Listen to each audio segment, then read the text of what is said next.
When it comes to the third generation of the Skoda Fabia, there were a lot of different transmissions, and in most cases they are not very problematic. Now, let's start with a 6-speed manual transmission in the TSI engines. It's perfect, it's just perfect.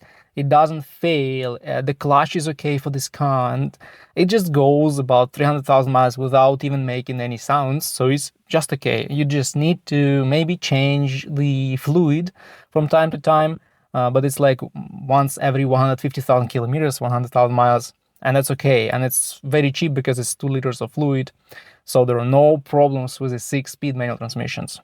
And also the 5-speed transmissions with the TSI and diesel engines, they are perfect, and it's just a very old VAG transmission, Volkswagen AG transmission, that doesn't cause any problems. It can go much longer than any engine in this car, so you'll probably not have any problems, but maybe some issues with clutch at very high mileage, like 250, 300,000 kilometers.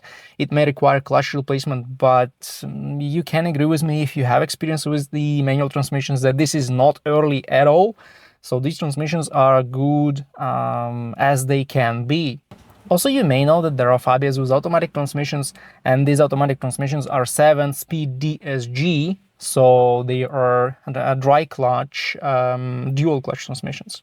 And you know that Volkswagen has a lot of problems with these transmissions, so they are not perfect. But when we take the MK3 Fabia starting from 2017 model year, these transmissions seem quite good, so they don't fail, because Fabia is a little car. It's not that heavy, and the transmission doesn't get a lot of load, a lot of problems pulling this car. So probably if you want a small car with an automatic transmission, the Fabia MK3 with the 7-speed DSG is not the worst option. It's very expensive to repair these transmissions because the clutch pack itself, and then there is a TCU that is not really reliable, and they will fail at 100,000 miles, let's say, and you will have to replace them. And then these transmissions are not really easy to repair, so you'll need to find some guys who know what they do to repair these transmissions. But in my opinion, the worst transmission, not the most expensive to repair, but the worst transmission in these cars is the one that comes with the 1.0 MPI engines. This is the 5-speed manual, but it's not the same 5-speed manual as the transmission comes with the TSI and diesel engines. With my luck, I have exactly this transmission, and you may guess it's in your car by looking at this pattern. So if this pattern of reverse you have in your vehicle, this is the weakest 5-speed manual transmission Volkswagen AG has made during its entire life. So this is probably the worst manual transmission Volkswagen has had.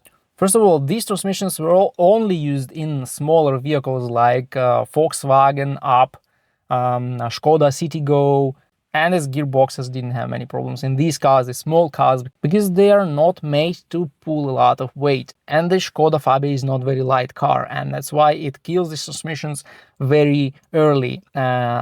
And actually everything fails. Like the clutch is the first thing to fail in these transmissions. They will require clutch replacement once every 100,000 miles, sometimes 100,000 kilometers, 60,000 miles. So it's very early, very early.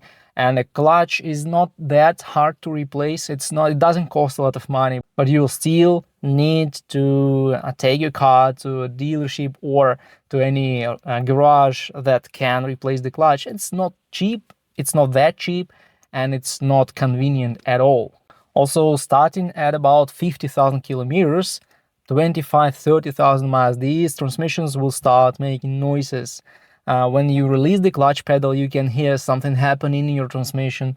When you just idle and your clutch pedal is released, you can hear this transmission, something happening in it.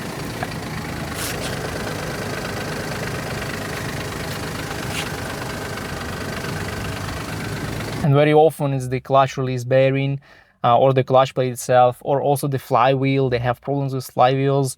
I got this car at 200,000 kilometers, and I immediately replaced the clutch pack and the bolts on the flywheel. And after about 10,000 kilometers, I started hearing these noises again. So this clutch is very weak for this car.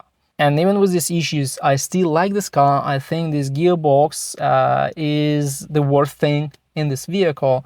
But if if you're using it very carefully, and if you replace your clutch pack once every 100,000 kilometers, I don't think you will have a lot of problems with anything else, because the gearbox itself, it will not fall apart, will not let you down. But the clutch and flywheel are so-so. So this is what you need to know about the transmissions and gearboxes in the Skoda Fabia MK3.